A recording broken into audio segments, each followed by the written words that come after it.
Hello, good afternoon.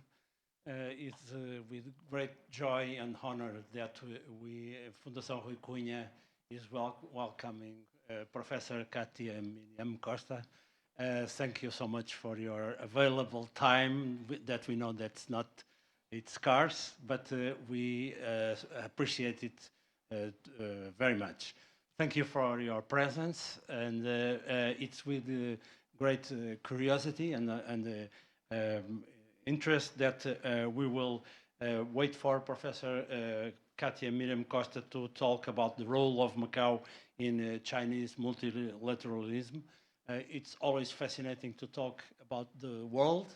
It's always fascinating to talk about Macau in particular. So we are hoping that we learn a lot from this conference.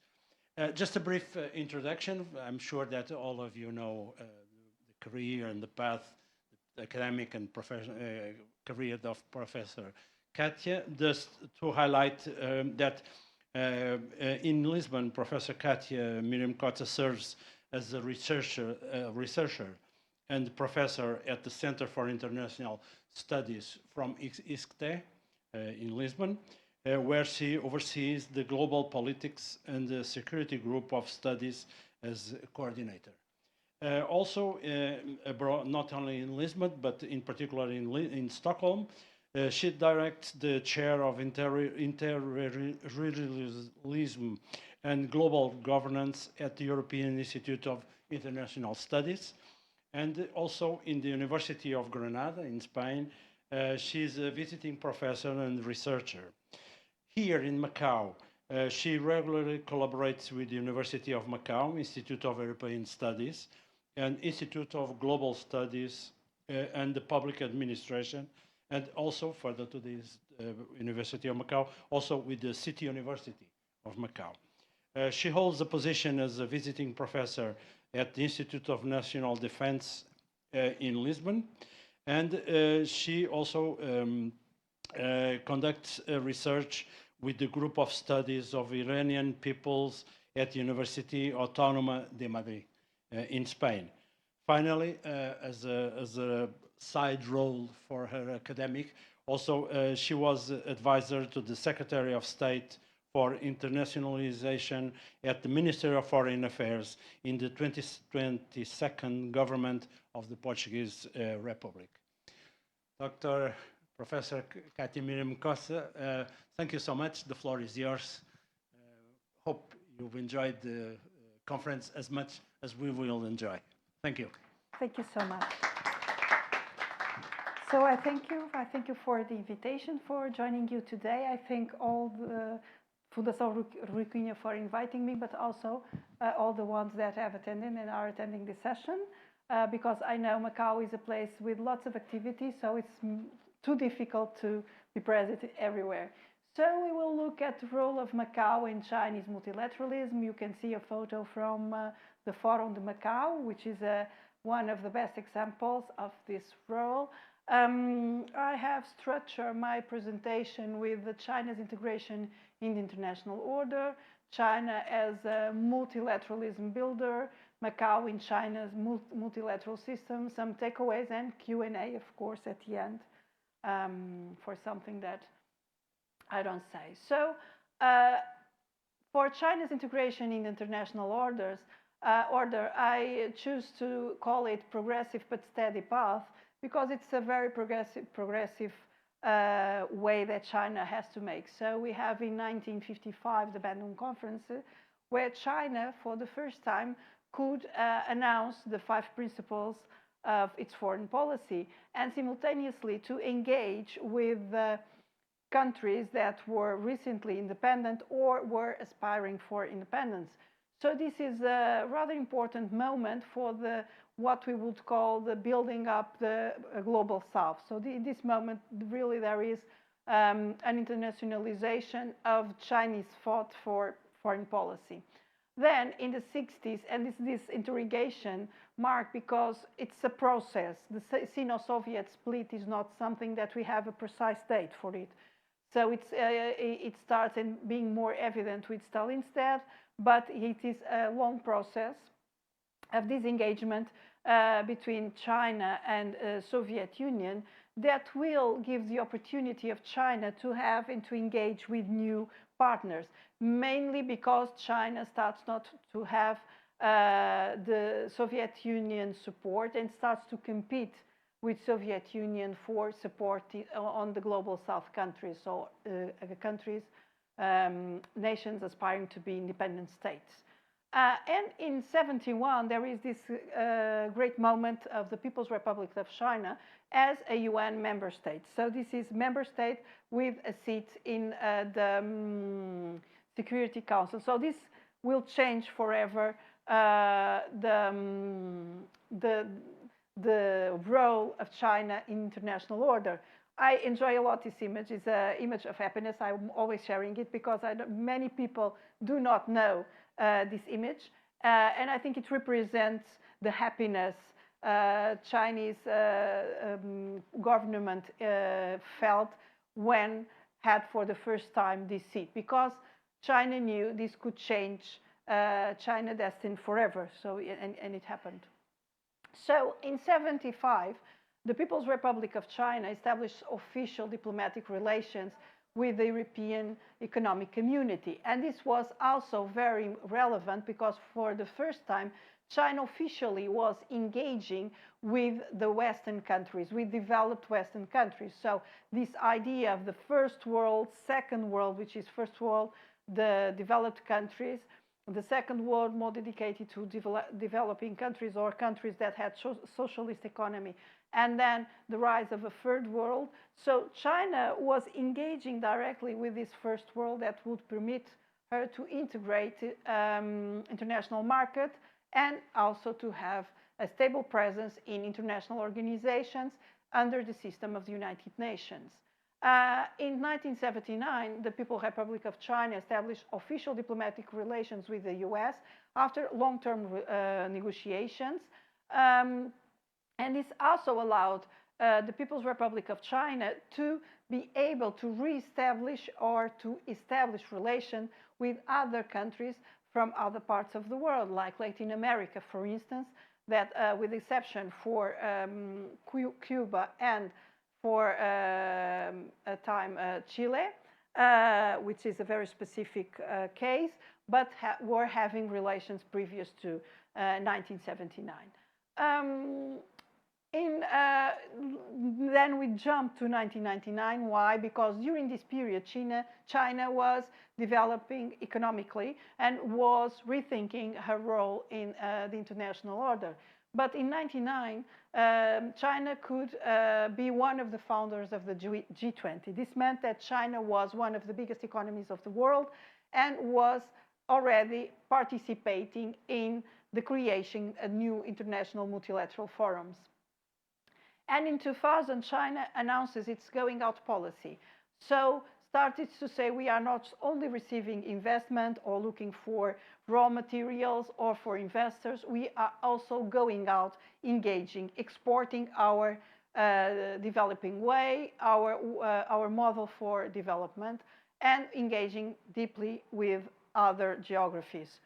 So it's not by chance that the first forum is China-Africa Forum, FOCAC. It's because China, during the period for the fights for independences in African countries, deeply engaged on this process, sometimes competing with the Soviet Union, other times just supporting the fight against the colonial powers. But in truth, there was this establishment of a close relationship with countries such as, for the Portuguese case, for instance, Mozambique and Angola also, although in a different way.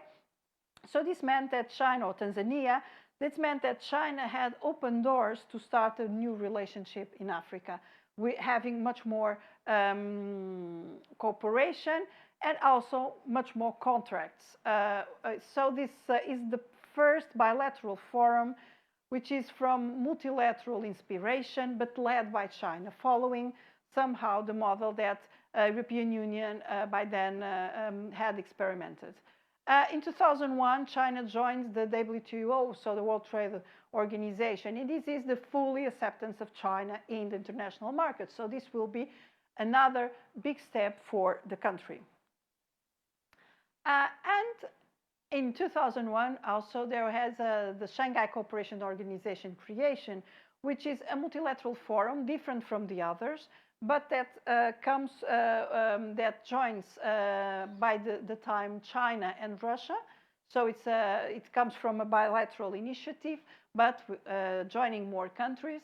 And it's more concerned about security issues, many of them related to terrorist threats on the countries that were part and are part of the organization, although the organization, as you know, has been growing in the last years.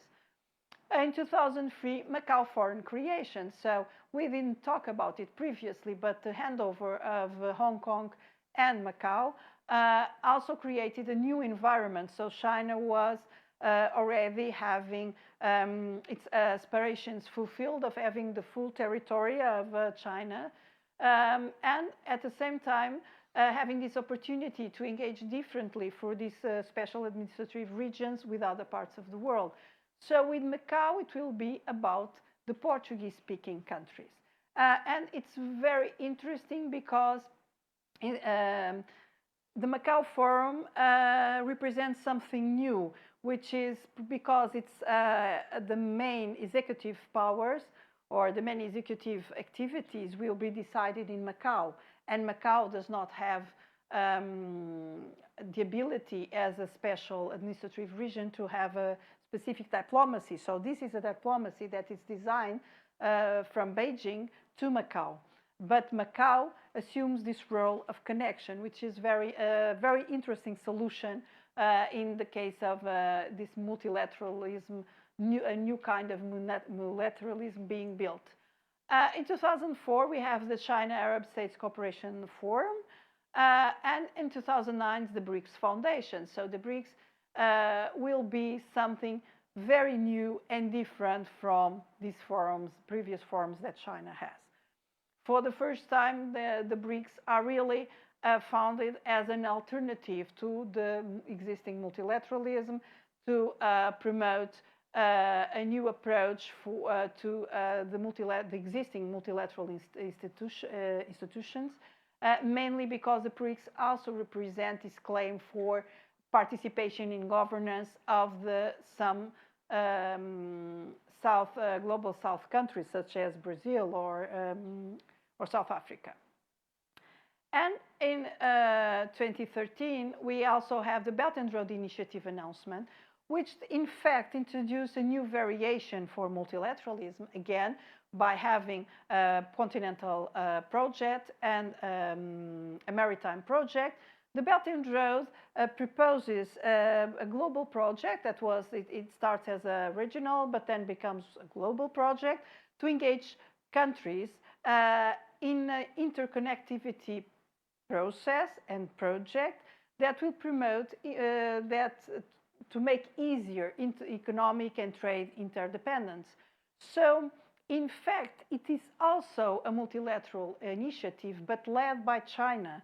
And China has the ability to engage separately with each of the countries. So this is something new. So what we can see as, besides being part of the multilateral system and participating in the traditional international organizations, China also created very different organizations, or participated in the creation of very different organizations, aiming different results, diverse results. So acting diversely on the multilateral system.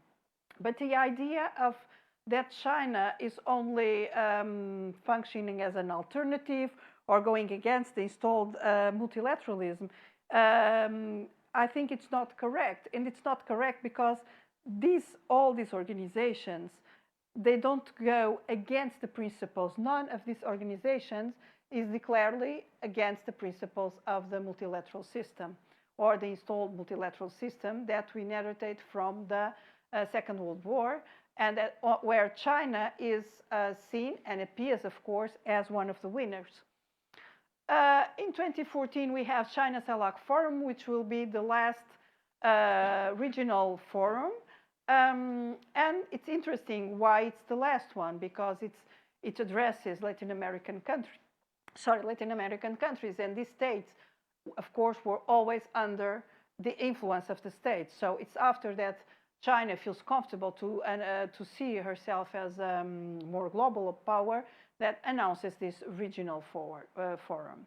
And I just put this date of 2025 because in the Shanghai Cooperation Organization Summit, there is this idea of global governance initiative, which is, again, announced by China. So China, in reality, acts in different layers of multilateralism, but being present in the different regions and having different aims with each organization.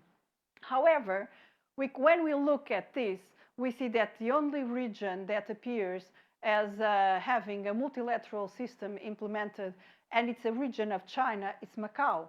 So that's why we are today thinking as the role of Macau, how this is interesting from this perspective.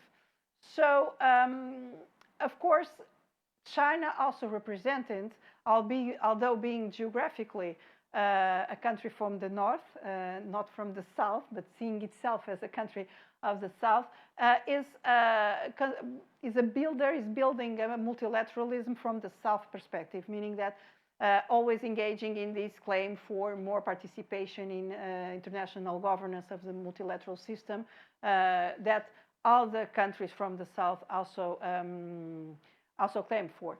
And it has shifted from socialist side to be an outsider. There is a period when China is an outsider of the system, and then it's reintegrated into the system and becomes through the markets. It's interesting because the first integration is in the United Nations, the second one will be in the international market, and only then China seems to be able to participate in the whole of the multilateral system. And I think there is a combination of these three multilateral relations. So a system of acceptation by participating in the multilateral system that exists under the umbrella of the United Nations, and integrates this system, fully participating and engaging more and more, for instance, in United Nations initiatives.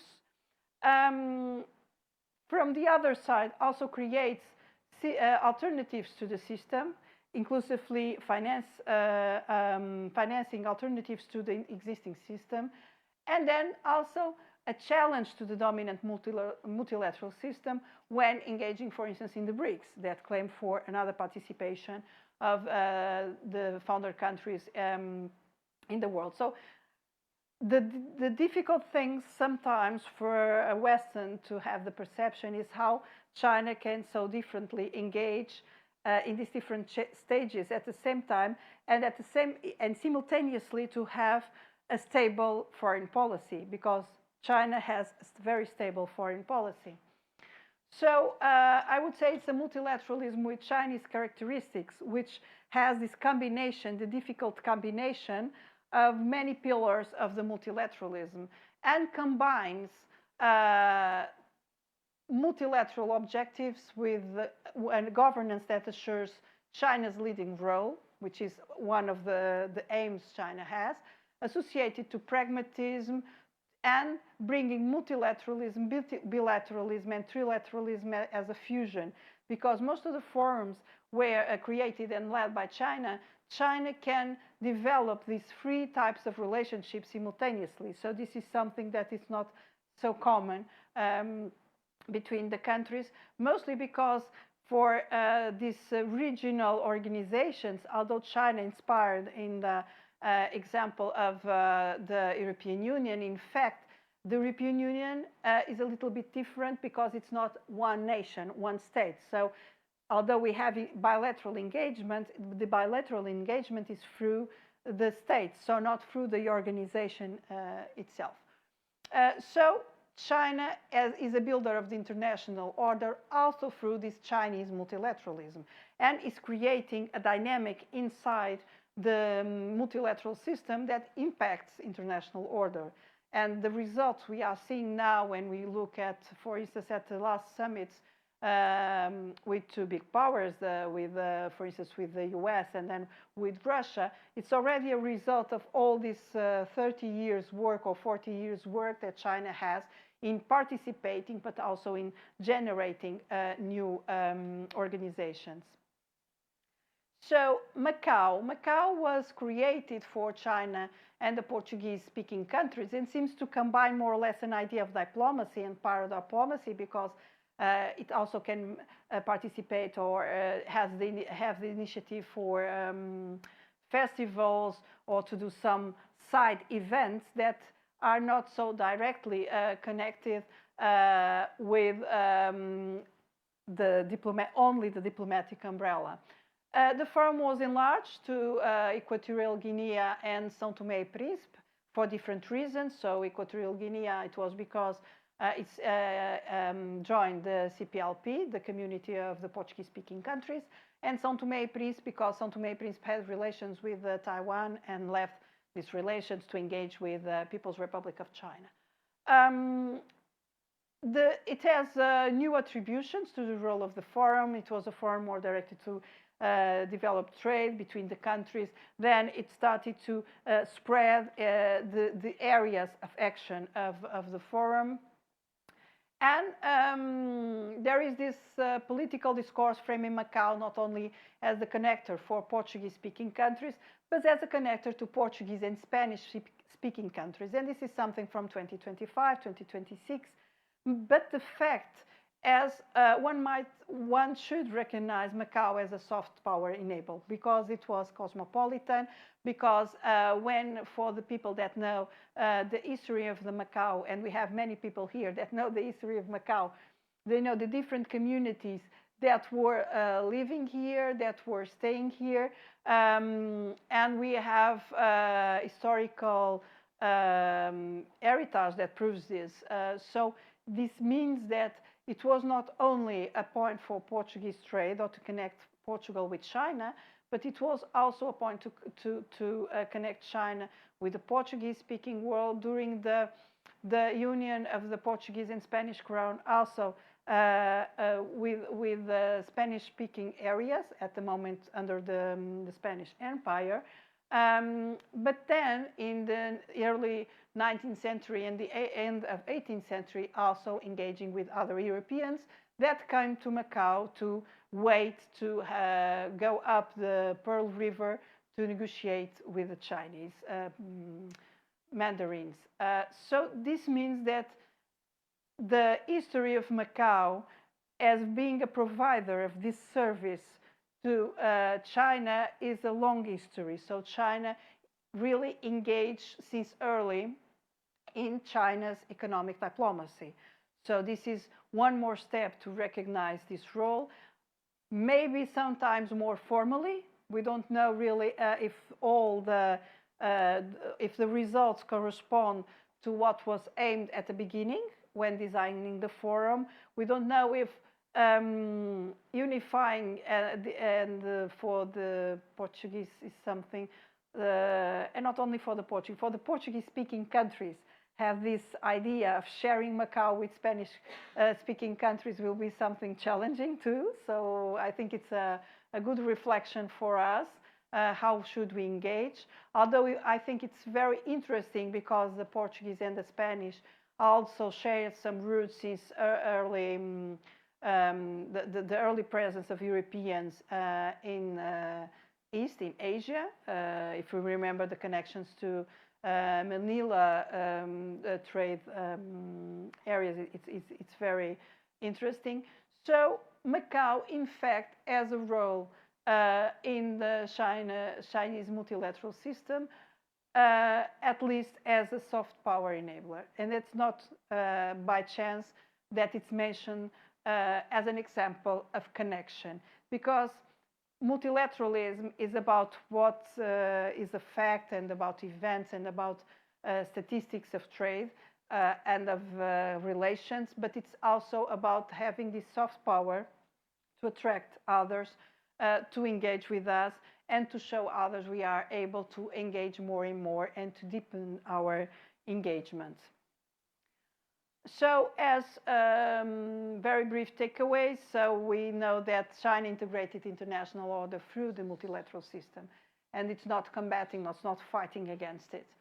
In the 21st century, China started to create this multilateral system parallel to the global one, and led several regional multilateral processes. We also know the creation, throughout the creation of multilateral organizations and the participation of the global international organization, China became an international order builder. So it's not a passive actor. It became, since early, a very active builder. And Macau, due to its cosmopolitanism, served Chinese multilateralism through the projection of soft power. So it has also a different role when we compare to other regions of China who have other roles. So, and this is what I had for you, because I expect us to have a good debate afterwards. So I think it's Q&A, and thank you so much.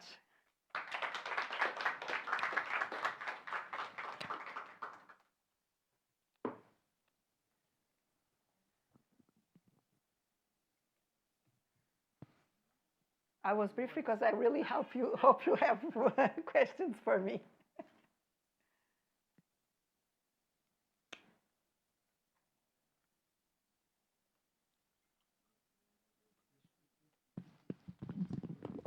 Thank you, Professor. I was really impressed by the list of associations or initiatives that China has throughout all these years. What amazed me is that it seems to me, maybe I'm wrong, that some of them have overlapped in terms of objectives. So I'm thinking about the Forum of Macau and the Belt and Road Initiative. So basically more orientated to the economic and investment perspective. So I think that there are more organizations or initiatives that have this kind of overlaps.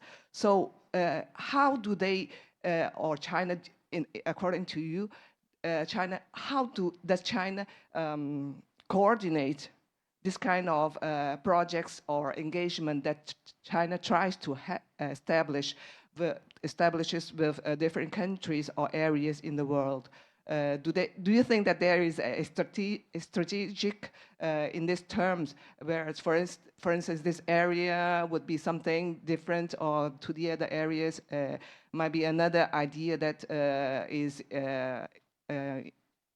insight? Thank you. Yes, there is an overlapping, and it's an overlapping that happened since the beginning. If you look at, for instance, in 2000, we have FOCAC, and then when we will have the creation of the Forum Macau, we already have an overlapping, because some of the African states of Portuguese language, Portuguese-speaking countries, were already in FOCAC. So this is already overlapping. So what I think it's interesting at, we have here different layers. So first, China is moving regionally, so from region to increase her influence. So, and does it through the creation of this regional fora. So these regional fora that are created, sometimes they can overlap with some countries in the region, but they have different purposes. So the aims for each forum are different. I think the overlapping more evident is between the FOCAC and the Forum Macau. But then when, with the announcement of the Belt and Road Initiative, we will have this overlapping. But at the beginning, Latin America was not included in the plans. So China-CELAC Forum makes sense because China wanted to have stronger relations with the forums.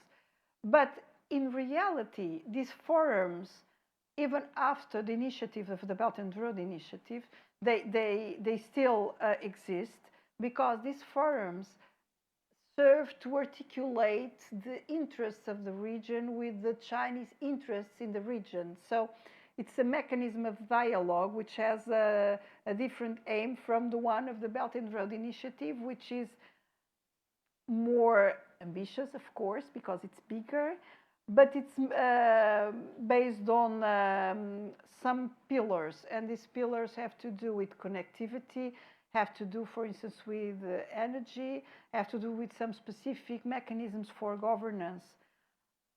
As for the regional forums, they are a great opportunity for China to diversificate the clients, but also the providers. And this is important because China always makes this stress analysis. And stress analysis is what we are now talking about every time because of Hormuz Strait, which is how much time can we be without having the Hormuz Strait functioning? How much time, how many providers I can have not to have problems and being dependent of one region, of one supplier, of one client. So these mechanisms allow China to maintain presence in the world, to have this global umbrella, but if something fails, there's always a mechanism that can function instead of the other. So that's why I think it maintains the diversity of mechanisms, because it's a way to test every time something is stressed for, or even for some disaster, natural disaster. When there is a natural catastrophe, economic trade relations are affected because we live in an interdependent economy. So although it seems everything is overlapping and doesn't make much sense, I think it makes sense. And for instance, for the Shanghai Cooperation Organization, which is very specific, it really functions as a mechanism for dialogue and global governance addressing security issues. So it has another function. What I think it's interesting is that the creation of these organizations, they have a function and they are dynamic. So maybe in 2000, 2003, 2014, the conditions were different and the way it was foreseen, it was different. But China has a stable foreign policy, but can adapt to the changes. And that's why China has become a strong partner. It's because it can adapt to the circumstances and can adapt to what is happening in the moment. But it's a very interesting question.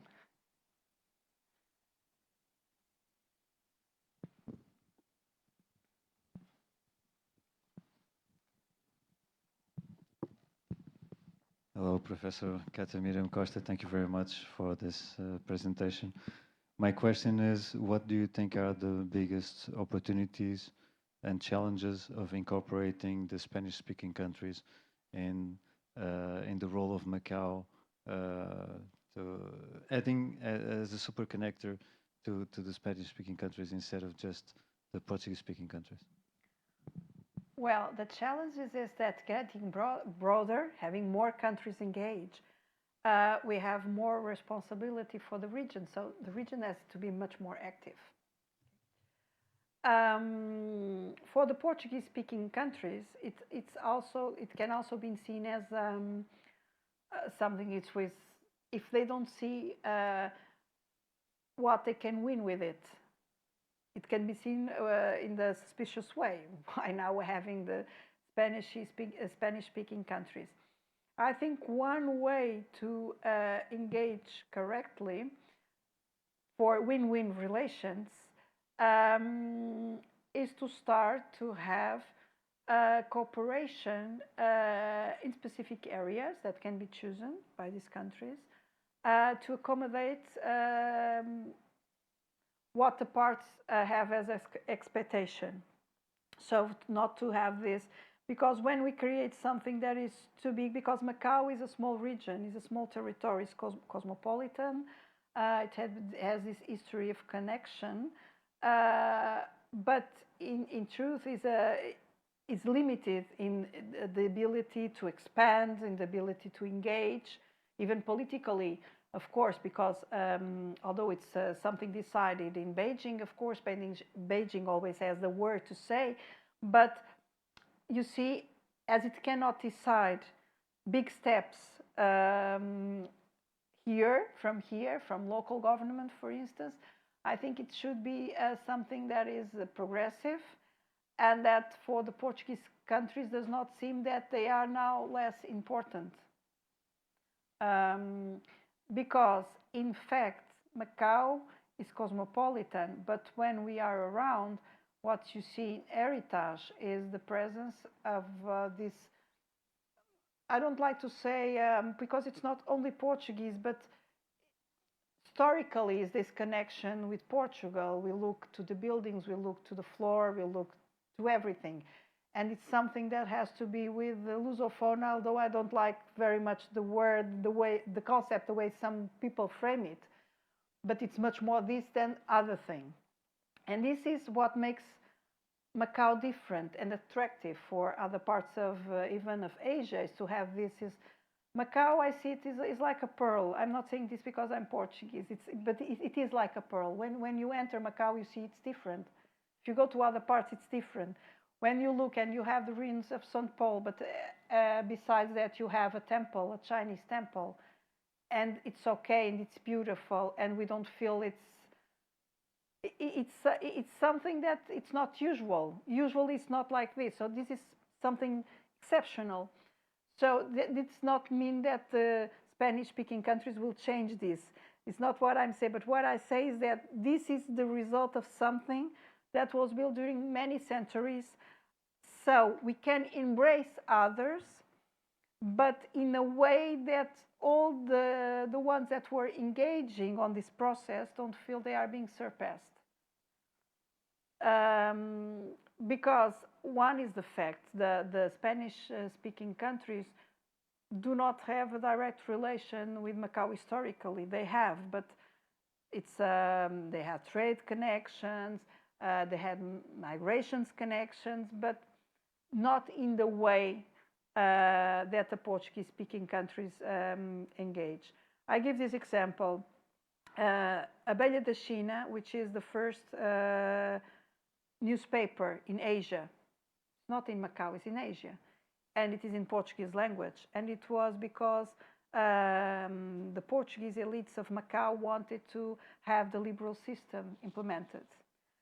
And it's very interesting because we find there priests, we find traders, we find people from the administration. So everyone wanted to have this liberal administration under new framing progress, framing new ideas. So it's a very interesting newspaper. But why I'm telling you this is because the director of this newspaper was a man born in Rio de Janeiro. And he is the commander of the military forces, Portuguese military forces here. And what is more interesting than this is that this man has to say in Macau that Brazil wants to become independent. So imagine someone born in Brazil, partially educated in Portugal, that comes to rule Macau, that promotes this rebellion against the traditional order for governance in Macau, has to announce that the country where he was born wants to become independent. This is something unique. I told this in a Brazilian TV, and they were surprised. Nobody knew about this. And I said, well, how can you not know this? So our history is interconnected.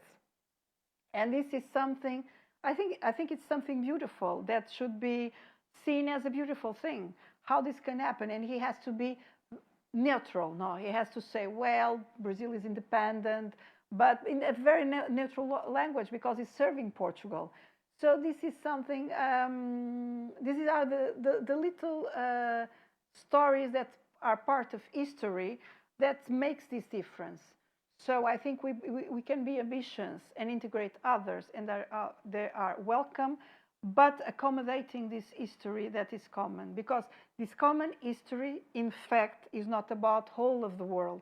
It's about some populations that engage here. And this is what I think is makes of Macau a pearl, this pearl, that can live forever if all of us want. But it's a very good question, and I think all of us are thinking about this in the moment.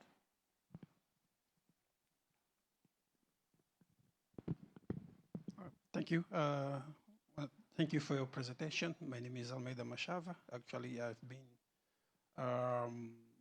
working in this topic of China and African Portuguese-speaking countries, and exactly on the role of Macau on this Forum Macau initiative. And actually in a legal perspective. I've been engaging in a legal perspective, not economical, political aspect, but trying to highlight mostly the legal aspects on this in this relation. And when it comes to legal aspects, I found myself raising one specific question. If by having Macau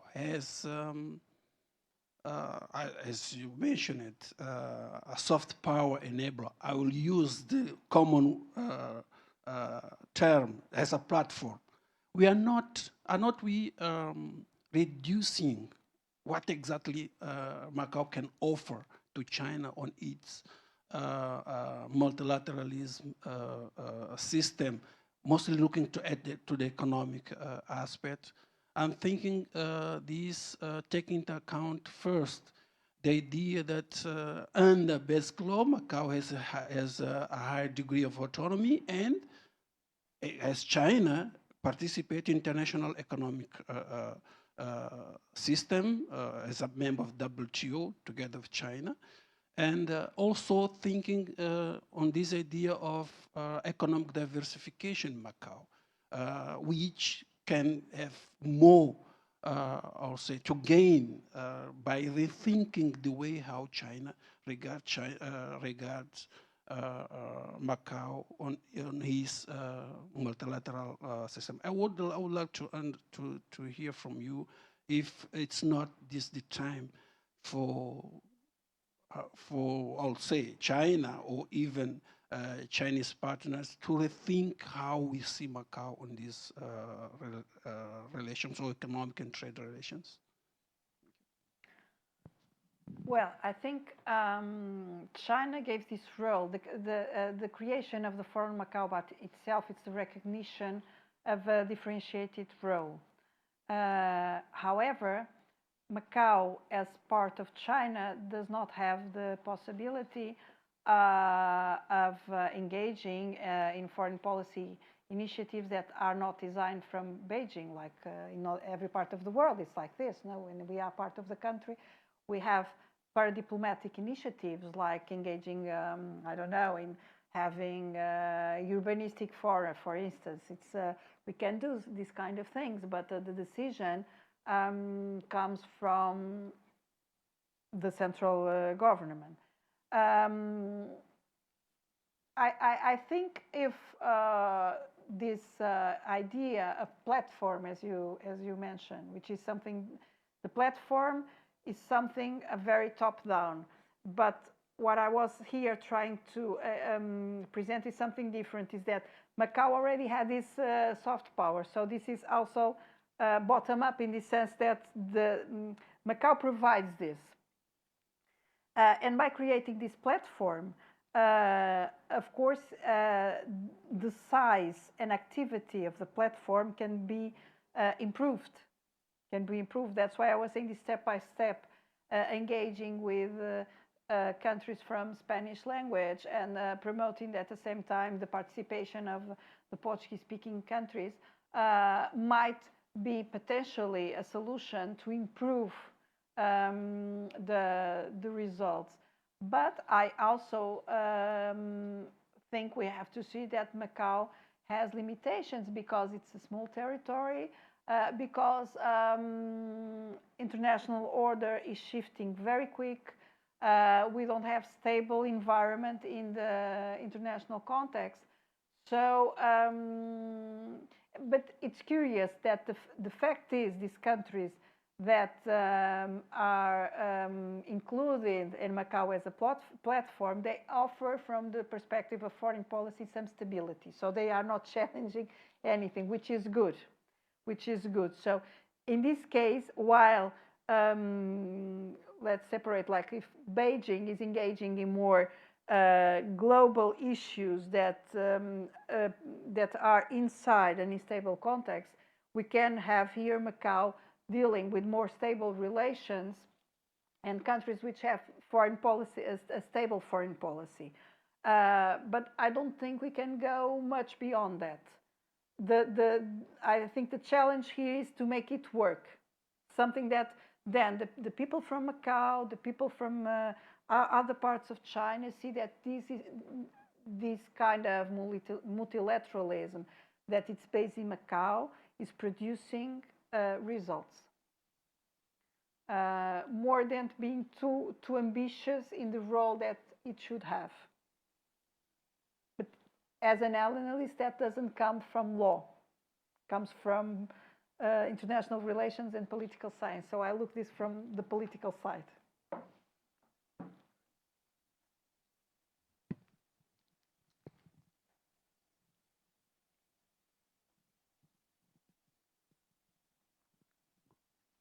Hello, thank you, Katia, for your presentation. Really enjoyable. I would like to, to go back to this issue of the extension somehow of Macau's role to the Spanish-speaking countries as well, and to give, maybe ask you a very, I would say, I won't call it provocative question, but it's maybe an issue that nowadays I think we have to live with, which is if we look at, if we look at the Spanish-speaking countries, besides Spain, which is in Europe, already a member of the European Union, we have Guinea Equatorial in Africa. I don't know exactly if we have another one which is Spanish-speaking, where I don't know if there's another country in Africa where Spanish is an official language. I'm not so sure. But Guinea Equatorial is already a member of the forum. So what we are practically speaking is Latin America, right? So from that perspective, I think our chief executive mentioned that, and is also already included in the 5-year plan that is now being subject to consultation. Macau will open some kind of representation, or I don't know how it would be called, in Spain and in Mexico. I think there's something about that. So my question is, because Macau is Macau, a special administrative region, and because the role that Macau plays as a special administrative region is theoretically speaking so-called non-political, right? It's more like economic and so on and so forth.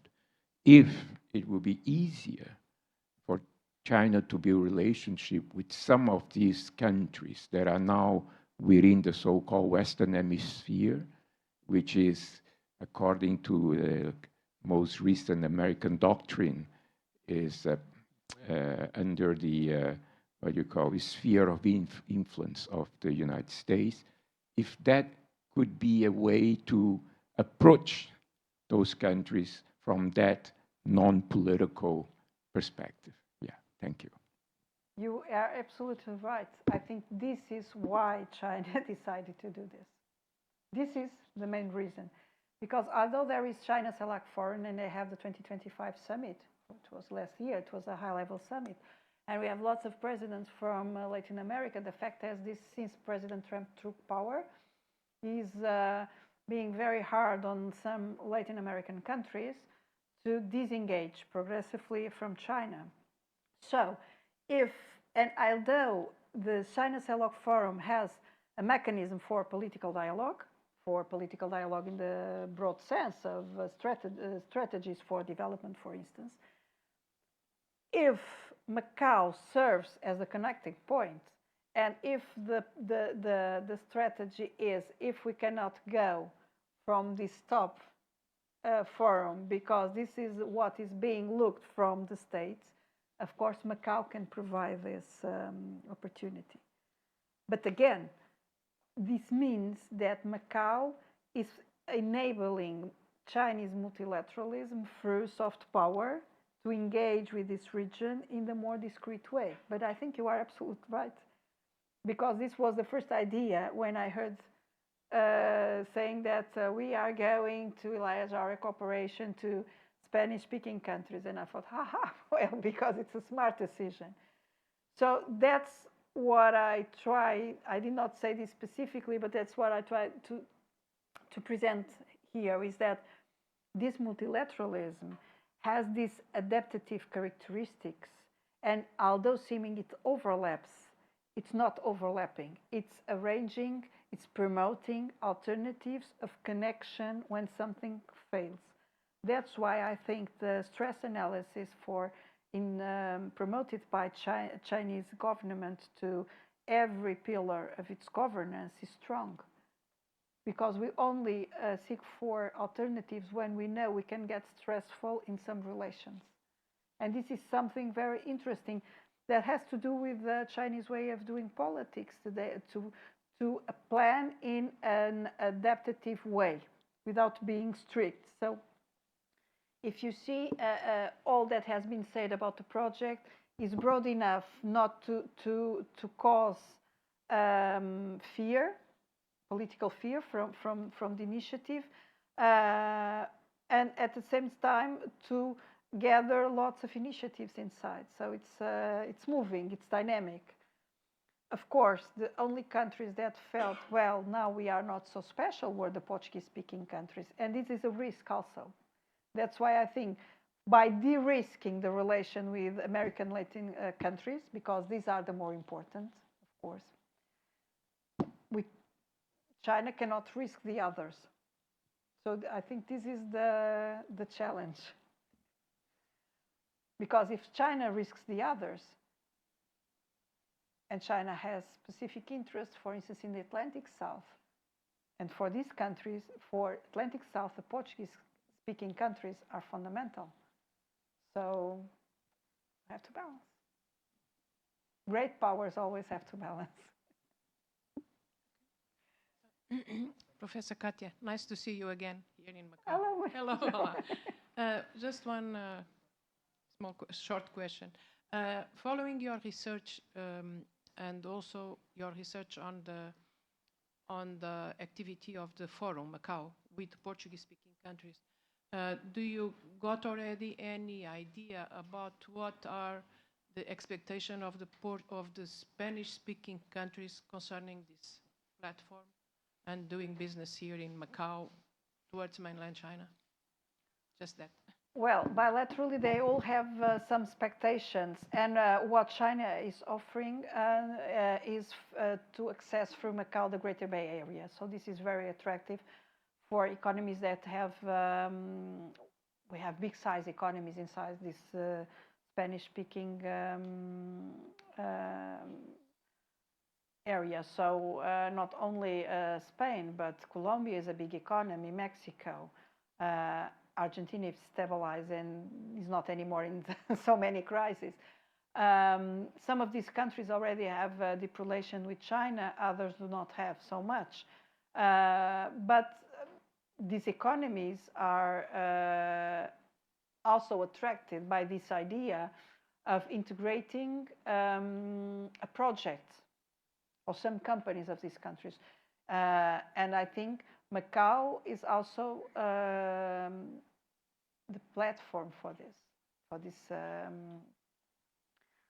this attraction.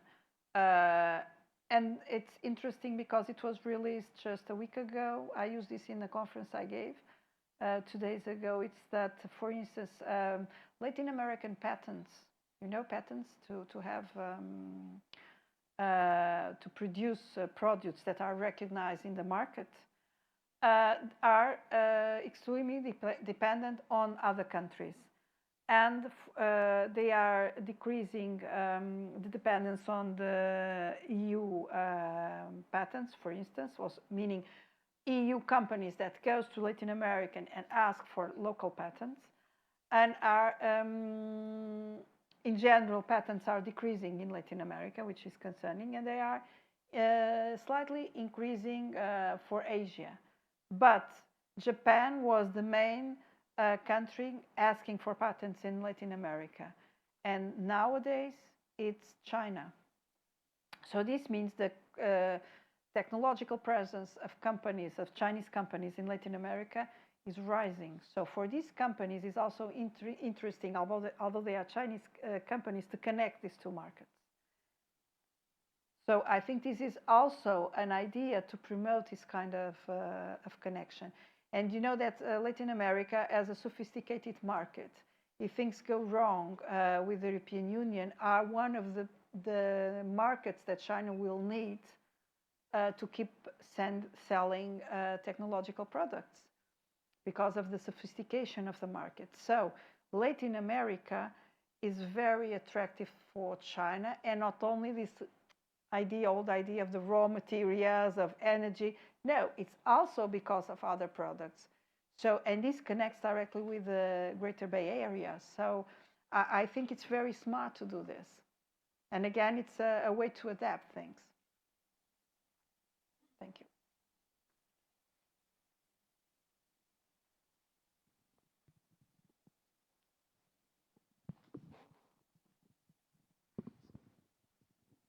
Olá, muito prazer de vê-la aqui. Thank you so much for your explanation. It was a really, how do you say, instructive thing. So I learned a lot about the history of all these agreements and everything. But I wanted to ask you some other perspective, which is you're a teacher and you're a person that is a human being that goes abroad and sees a lot of people around, and especially the youngest. And how do you see the changes of these mentalities? Since we're talking about sensitivity in terms of the Spanish or these Spanish countries, the Latin American and the Spanish and the Portuguese, how do they feel about these changes in these policies? And I think because you are a teacher, you see a lot of young people. How do you teach and receive those messages in terms of the changes in mentality? Of course, about China, because I'm living here for 8 years, and I've seen a lot, and I've gone in the Greater Bay Area so many times, and I've seen this growth and these things growing up in just so fast, but at the same time we feel so secure. So something that is very important for us, as you were talking about insurance or security. What do you think about these? What is your way of teaching people and trying to change mentalities doing this? If so. So my experience, I teach contemporary China. So it's the place where I get more questions about China. Usually students, I have international classes because I have many students coming from different countries, not only from Portugal. And usually, and mostly, and this is not universal, but usually people don't have a positive perspective on China. Some of them don't know what is Macau, neither the experience of Macau. They don't know. Almost everyone knows Hong Kong, but most of them never heard about Macau. So they have a very simplified perspective of a complex evolution that was happening, as we saw. Just for a small part, it's very complex. Imagine for the whole policies of China. So when I teach, I try to teach them something critical, to look, to read articles, to see films. For instance, I have a class about Chinese society where I give them lots of links for series that they can see online. They can watch online that. And sometimes I show them the teasers of a TV series in Shanghai or in Beijing, or for them to see how is modern China, contemporary China. And some of them get curious and go there and see and watch and are curious about and start to read. I always saying you have to read the Chinese writers, otherwise you will not know nothing about how Chinese people think. So you have to read it. It's not easy. It's not easy because West has framed China in a certain way. So most of the Western countries frame China in a certain way. So it's very difficult to do that. But afterwards, when we finish the semester, and I finished with them last week, it was very interesting because they wanted to have a lunch with me in Lisbon, but in a Chinese, like they say, a true Chinese restaurant. So we are arranging a date for a lunch in a true Chinese restaurant. So it means at least they are curious to see it. But it's more than that. Some of them don't know some aspects. They don't know about some of the processes. So what I think it's oversimplified. And oversimplification makes that many young people that are used to read the X, or so they are just reading teasers and not the reality. And the reality goes beyond teasers. So I think it's interesting to see that after the classes, they are interested in knowing more about it. And some of them say to me, I'm not agreeing with you. And I will say, science is not about agreement. It's about research, so it's not agreement. And we are reading and we are seeing and we read the 5-year plan, but we also read the China 2025 and we discuss in class about this. So this is important to change mentality.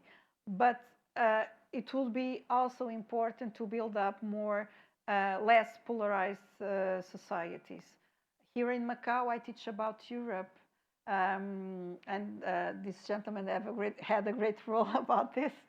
And what I see in my students, European students about China, or American students about China, is what sometimes I also see here about Europe, which is oversimplification of complex processes. So Europeans are not only colonialists or imperialists. Chinese are not only communists and guys that want to get rich very fast. So this is much more complex than this. So oversimplification is the biggest challenge for the coming years.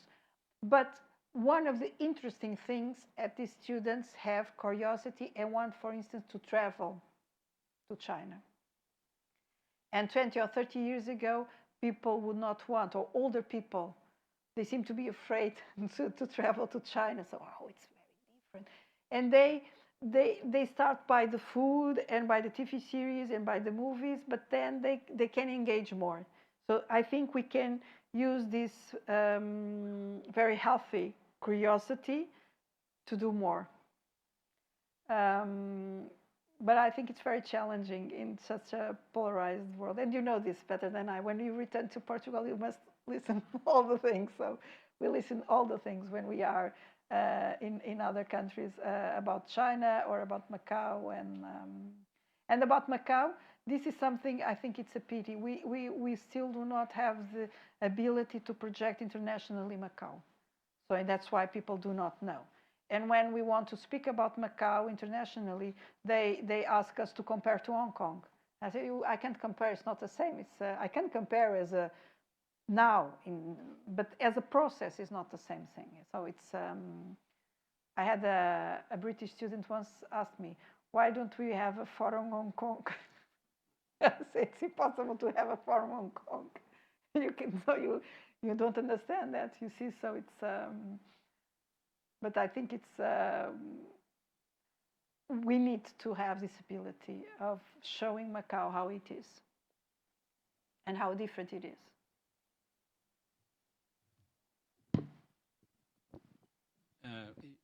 You've reached a very important point that I would like to also to highlight. And I would like to ask you, how do you think in this process the role of culture may help to foster the process of better understanding, better communication, and better role of multilateralism through culture, and how Macau can intervene in such process? I think it is the role. So only accepting otherness as a natural thing and a thing I can understand. I do not fear. The fear comes from not understanding, from the rejection is, I don't understand. I was giving, the food is a very good example. If we asked old people, oh, have you tried Chinese food? No, no, I can't stand that. It's awful. But you tried? No. So it's something we react because we don't know what it is. Some years ago, not many, I was saying to someone, oh, I love Chinese food, and it's true, and I love Chinese food from all China. So it's, and this person, oh, have you eaten dog? No. You see, it was 4 or 5 years ago. It was not 20 or 30 years ago. So this idea that Chinese eat strange things, it's also about culture. It's cultural phenomena. Because one of the things I think we should promote is this connection and people to discover. And if you have a workshop about food or about opera, about Cantonese opera, explaining what it is, maybe people would like. I had a colleague that said, I don't know how you can love so much Cantonese opera. And I said, because I saw it in Macau. I did not see it in Lisbon. I saw it in Macau. It's different. You have the environment. I saw in this bamboo stage. I was trying to understand it. If we go just to see the performance as an artistic product without trying to understand the culture, it doesn't make so sense because it's not the same sound, it's not the same aesthetics. But my daughter, I give this example because I think it's so interesting. She was 6 when she saw the first Cantonese opera, but it was in Macau. And she loved it because they were acrobats and they could sing, they did everything. But then she said to me, well, it was special because it was there, no? And it's true. It's difficult to make, if you don't explain, it's difficult to make this. But if you have an workshop on this and you see afterwards and you understand why it is like this, it's attractive. But I think culture, yes, culture is, and to re-educate people for culture and for the difference of aesthetics. Why we love the sea, but for Chinese it's very important to have the mountain. So this is something people have to understand why. And I think it's why, coming back to the presentation, in Chinese multilateralism, almost all these organizations have this people-to-people bond and have these cultural initiatives that we always think, well, it's forcing something.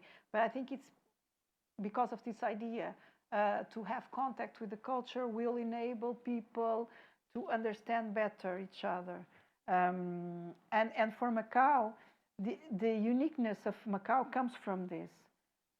And culture is much more than high cultural production, painting or design or literature. It's also about having patois or having, even if people don't speak anymore patois, but if we have that and if you can have a performance on that, you are also showing something specific from here. So I think it's one of the main pillars, not only for Macau, but for the ones that relate with China also.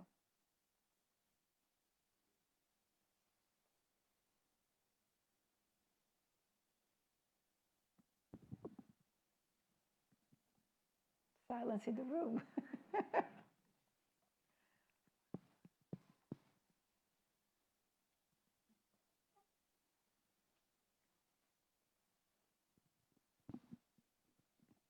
So no more queries. Professor Katia, Miriam Costa, thank you so much. It was really a pleasure and a very fruitful conversation, we might say. Thank you so much for your presence here. Thank you. And thank you for having, I'm very happy because I have lots of friends on the public, so I'm very, very happy. And I want to thank you for inviting me. I want to thank everyone for coming. I know most of you already knows that I really love Macau, but I think we have a lot of work to do. So, and I appreciate the role that Fundação Rui Cunha has, not only promoting the debates, but promoting exhibitions. Also Fundação Orient, we have here Catarina, which is also very important for, it's much more than the Portuguese presence. It's about having the pearl. So I think it's one of your roles is to maintain the pearl. I'm sorry, but you have to do it. Thank you so much.